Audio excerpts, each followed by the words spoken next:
অজপাটিক recruitment সিস্টেমের payment সিস্টেমে সবাইকে স্বাগতম। আজকে আমি দেখাবো কিভাবে ডাচ বাংলা ব্যাংকের পেমেন্ট গেটওয়ের মাধ্যমে সহজেই অ্যাপ্লিকেশন ফিস পরিশোধ করতে হয়।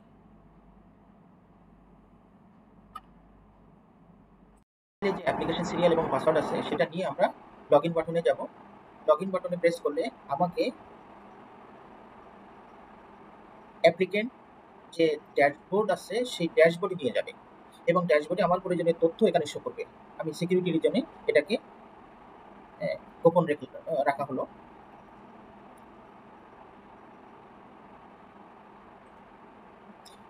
এখান থেকে আমরা document attachment upload, payment, applicant copy, এরপরে যখন আমাদের পরীক্ষা বা অন্যান্য শুরু হবে তখন অ্যাডমিট কার্ড এবং ভাইভা কার্ড আমরা এখান থেকে ডাউনলোড করে নিতে পারবো। তো প্রথমে আমরা যে ডকুমেন্ট আপলোড এই বাটনে গেলে আমাদের প্রয়োজনীয় ডকুমেন্ট আপলোড করার সুযোগ দেবো। অলরেডি এখানে আমরা ডকুমেন্টগুলো আপলোড করেছি, এসএসসি সার্টিফিকেট এবং এনআইডি। এখানে এরকম যদি হতো যে কোনো প্রথম শ্রেণীর কর্মকর্তা, তখন আমার বিএসসি, এমএসসি অথবা অন্যান্য ডকুমেন্ট আপলোড করার প্রয়োজনীয়তা থাকতো। ট্রেনিং, এক্সপিরিয়েন্স সার্টিফিকেট ইত্যাদি এখানে আমরা সুযোগ করছি। সেটা নির্ভর করবে কোন পদে আমি আবেদন করছি। এখান থেকে আমরা পেমেন্ট অপশনে যাব। পেমেন্ট অপশন এটা খুবই গুরুত্বপূর্ণ। এখানে আমরা 6টা পেমেন্ট গেটওয়ে দেখতে পাবো। 6টা পেমেন্ট গেটওয়ের মধ্যে এখানে কোন অপশনে কত টাকা চার্জ সেটাও এখানে দেখা যায়। 0% ফর ট্রানজাকশন অ্যামাউন্ট, যেটা আমরা যদি নেক্সাস ডেবিট কার্ড সিলেক্ট করি, রকেট সিলেক্ট করলে 1% সার্ভিস চার্জ।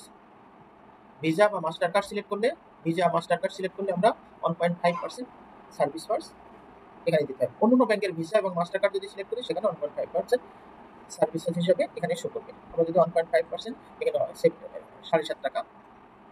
তো আমি এখানে ডিবিবিএল নেক্সাস পে আমরা সিলেক্ট করবো, যেখানে চার্জ নাই। সিলেক্ট করে আমরা পে নাও বাটনে প্রেস করব।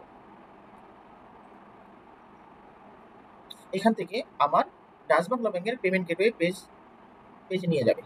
এই পেমেন্ট গেটওয়ের পেজটা খুবই গুরুত্বপূর্ণ। এখানে আমার কার্ডের ইনফরমেশন এবং কার্ডের পিন এখানে দিতে হবে, যেটা আমরা সিকিউরিটি রিজনে এটাকে গোপন রাখা হলো।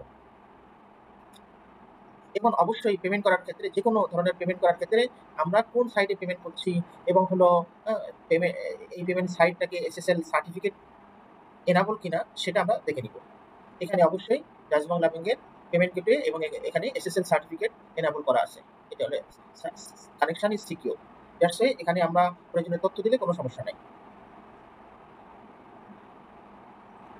এখানে আসার পরে একটা ওটিপির অপশন আসবে, যেটা আমার মোবাইল নাম্বারে একটা ওটিপি যাবে।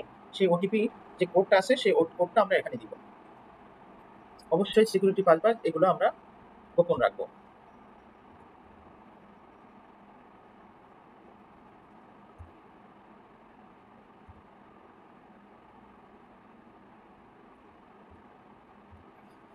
এরপরে আমরা এই গো বাটনে প্রেস করব।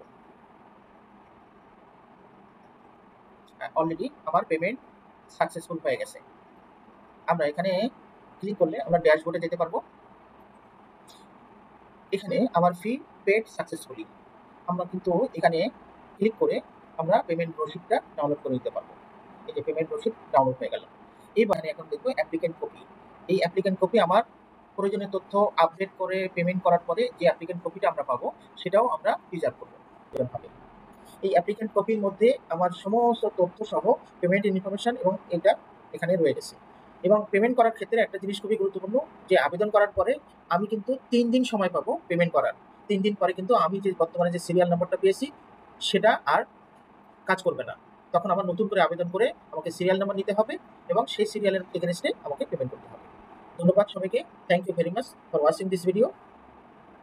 যদি এটা ভালো লেগে থাকে তো লাইক এবং শেয়ার করতে ভুলবেন না। Thank you.